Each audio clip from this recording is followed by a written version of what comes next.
Hello, my little strangelings, and welcome back to another Ghost Bite.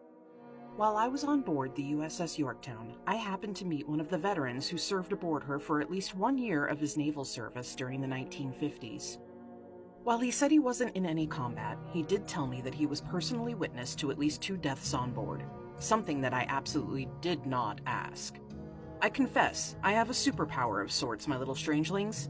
Meeting this gentleman wasn't the first, nor do I believe it will be the last time, but I guess my power is that I make people comfortable enough to share some really awful shit they've lived through, after barely knowing me. I will refrain from mentioning this veteran's name out of respect, and I do have permission to share his story. While we were above the flight deck outside on one of the ladder and walkways surrounding the bridge, he pointed out of the blue and said, "Right down there is where I saw one of my best friends die. He got chopped up by one of the plane's propellers, got too close. He was a good guy." I was taken aback as the memory played behind his eyes, a haunting of a different sort. Then there was the storm, he said, sucking in a breath and leaning back from the railing, gripping it, before reeling himself back to the present. He went on to tell me all about how one night while they were at sea in the Pacific, they had been caught in a typhoon. He said it got so bad, they had a bunch of us guys get in the cockpits of the planes and hold the handbrakes. He was quiet a minute and said, "One of the planes went over the side with a guy in it, and we circled all night with the big lights, but we never did find him." I stood in silence with the gentleman, just soaking the gravity of his awful memories in. He thanked me for listening, and I thanked him for being willing to share such things with me, a perfect stranger.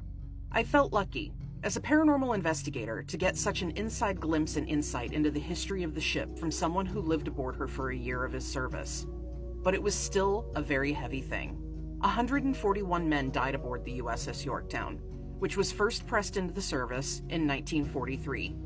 141 men died aboard the USS Yorktown, which was first pressed into service in 1943.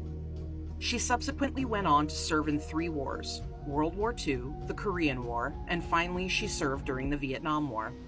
Since she was permanently docked in Charleston, South Carolina as a living history museum, several instances of ghostly activity and the paranormal have been reported on board. I have some personal stories of her sister vessel, the USS Hornet CV-12, that I will get into later, my little strangelings. But for now, here are some of the things that have happened aboard the USS Yorktown.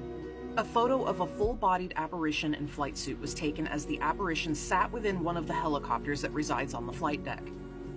The show Ghost Hunters captured video evidence of another separate figure in an interior room of the ship, which appears to be leaning against a wall before straightening up and walking off into nothing, disappearing into thin air. Workers aboard the vessel report radio wires and clothing tugged when they aren't near anything to snag or catch on. Another full-bodied apparition in a peacoat has vaporized in front of eyewitnesses as well. I have to wonder if any of the apparitions are those of the 2 men that I received the accounts of their deaths from the friend and fellow serviceman that I encountered on the Yorktown the day I was aboard. I honestly have no way of knowing, but perhaps, in the future, I'll have the opportunity to ask the spirits still on board. For now, this has been some first-hand haunting history of the USS Yorktown. I hope you get to visit someday, and I look forward to the day that I can return. As always, my little strangelings, happy hauntings.